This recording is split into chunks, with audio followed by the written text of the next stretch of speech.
गिरा जाएंगे, चीज़ों को सीख रहे हैं। और अब जब टोल में हमारी एंट्री होगी, धक्कड़ होगी, और हम चाहेंगे इस बार 2-4 जीएसटी ऑफिसर के साथ टोल पे बैठेंगे। अच्छा, एक चीज़ वहाँ पे कहा जा रहा है कि जरा मैं तुमने सेटिंग कर लिया तो महाराज, वो देखिए, जब भी आप किसी भी चीज़ में आएंगे तो पॉजिटिव नेगेटिव दोनों होगा।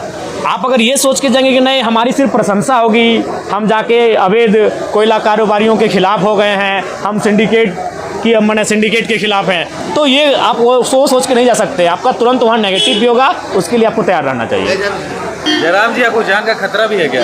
निसंदेह होगा ही, क्योंकि अब हम कोल माफियाओं से टकराने लगे हैं। जो काम आईजी, डीआईजी, एसपी, डीएसपी का होता है, आरटीओ, डीटीओ, एमवीआई का होता है, वो कार्य टोल में बैठकर हम निगरानी करने लगे हैं। तो कोयला के काम में जब आप कदम रखेंगे, उन पे नज़र रखेंगे, उन पे निगरानी रखेंगे, और आप उनके अवैध तरीके से हो रहे कार्य पर आवाज़ बुलंद करेंगे, तो निसंदेह खतरा होगी। एक डीएसपी घायल हुए बागमारा में, तो ये किसी से छुपा नहीं है। आपकी ज़िंदगी तो बहुत बड़ी है, लेकिन बड़ी इसीलिए है क्योंकि हम चुनौतियों के साथ जीते हैं। अगर हम भी अन्य के तर्ज पर होते तो ज़िंदगी को हमारी बड़ी नहीं माना जाता। तो निसंदेह जो हमारा व्यवहार है उस पर कटौती नहीं होगी, परिणाम चाहे जो भी होगा उसे स्वीकार किया जाएगा।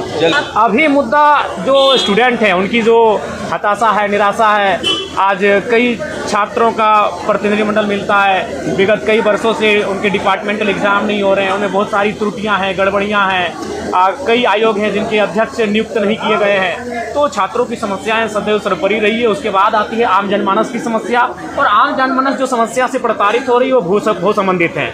आज राज्य सरकार को चाहिए कि वो भू संबंधित समस्याओं का निदान त्वरित करे।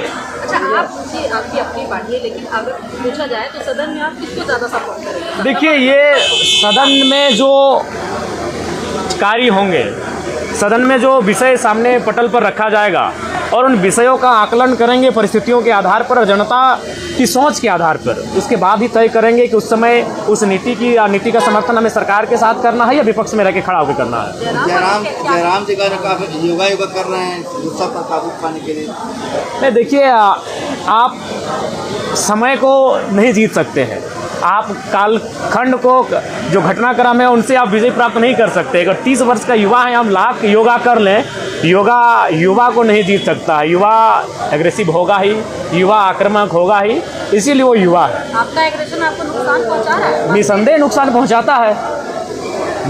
पहुंचाता है, लेकिन उस नुकसान से ज़्यादा फायदा पहुंचाता है। तो इसलिए तनी मनी नुकसान से हम लोग प्रभाव नहीं करते। सवाल, अगर मुख्यमंत्री हेमंत सोरेन से अगर आप बात करने का बात करेंगे, किस मुद्दे को छेड़ेंगे राज्य के लिए? क्या इस पर समाधान होना चाहिए? जी, सबसे पहले तो हम चाहेंगे कि स्थानीय नीति बनाई जाए, और चूँकि उनका घोषणा पत्र में रहा है और हमेशा उन्होंने भाषणों में इस बात को कहा है, तो सबसे पहले 1932 के कत्यान के आधार पर तथा अन्य विकल्पों के आधार पर झारखंड राज्य में एक सुदृढ़ सटीक स्थानीय नीति बने, जिससे इस राज्य को सुरक्षित रखा जा सके।